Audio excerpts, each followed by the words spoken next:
Des farfales multicolores, des tours Eiffel au goût céréales, des tagliatelles aux épinards.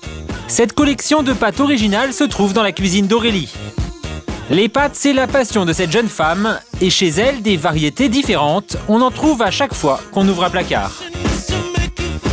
Je recherche des pâtes qui sont originales, qui ont des couleurs exceptionnelles ou des saveurs exceptionnelles, des formes très particulières.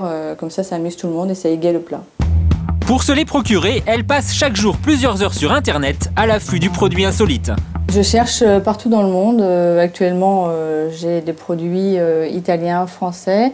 Là, je recherche un peu sur le Canada, la Suisse, l'Allemagne, jusqu'aux fameuses nouilles chinoises. Un travail de détective qui peut revenir cher, jusqu'à 7 ou 10 € le paquet de pâtes. Certains mois, ses commandes lui coûtent jusqu'à 200 € par mois. Ces dernières acquisitions, les voici, tout juste importées d'Italie. Des pâtes aux formes et aux couleurs, plutôt étonnantes. Des couleurs comme ça, c'est un peu original et ça m'intrigue. Donc, on va voir ce que ça va donner à la cuisson. Et au goût. Reste maintenant à goûter cette nouvelle variété.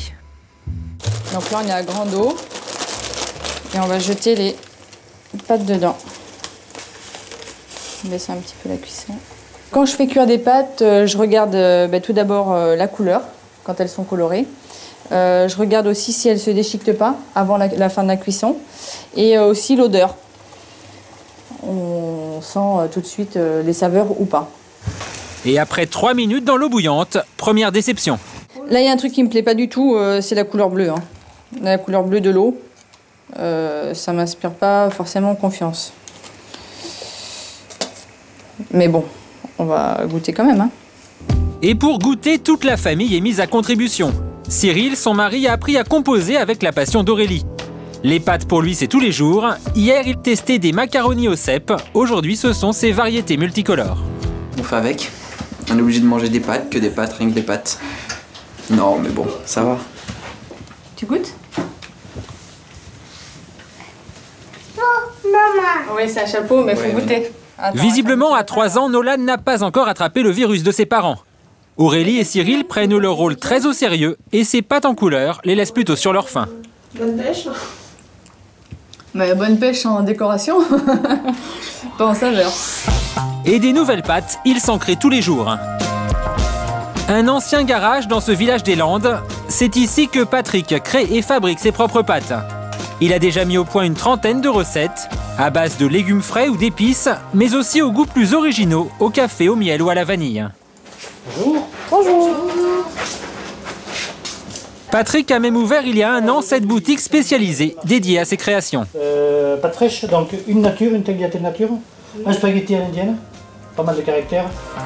Des pâtes, ici il y en a sous toutes les formes, en paquet ou en vrac. Vendues aux environs de 6 € le kilo, c'est en moyenne 2 fois plus cher que les pâtes standards.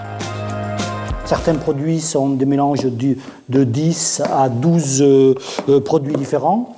Et il a fallu que je m'y reprenne, oui, à 8-10 fois pour trouver l'équilibre que je souhaitais, moi, trouver pour parfumer mes pâtes. Et aujourd'hui, il vient tout juste de mettre au point une nouvelle recette, des pâtes au cacao. Alors, cacao, vous voyez qu'il y a un fort pourcentage de cacao.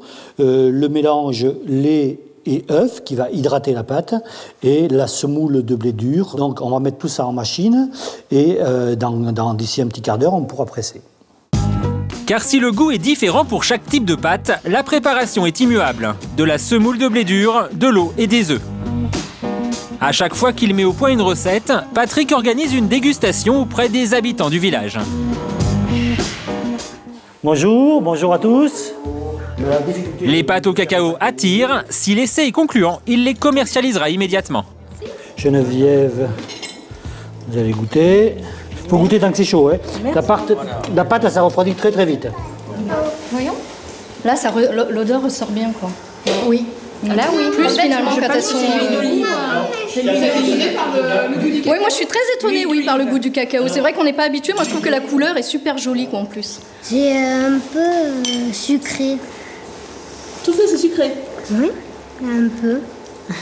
Mais sinon, c'est bon. Pour faire ses propres pâtes, pas besoin du matériel de professionnel de Patrick. Aurélie, petite fille d'Italien, a pris l'habitude de les faire dans sa cuisine. La recette est simple, pour une personne, 100 g de farine et un œuf. Et un instrument indispensable, une machine à pâte, facilement trouvable dans le commerce à partir de 45 €. Le but du jeu, c'est d'obtenir une pâte souple, c'est-à-dire qu'elle ne colle plus aux doigts, mais elle est bien souple. Et ensuite, on va la pétrir.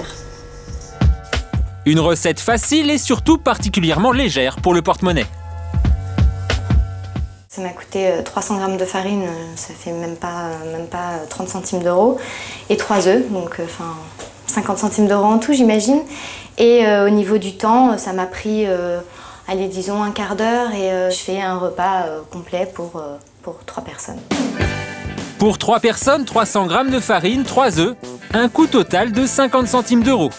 Un produit particulièrement économique, ça tombe bien, les pâtes, c'est l'un des aliments préférés des Français. Chaque année, nous en mangeons 8 kg par personne. Alors, pâtes faites maison ou création originale, il est aujourd'hui de plus en plus facile de varier les plaisirs.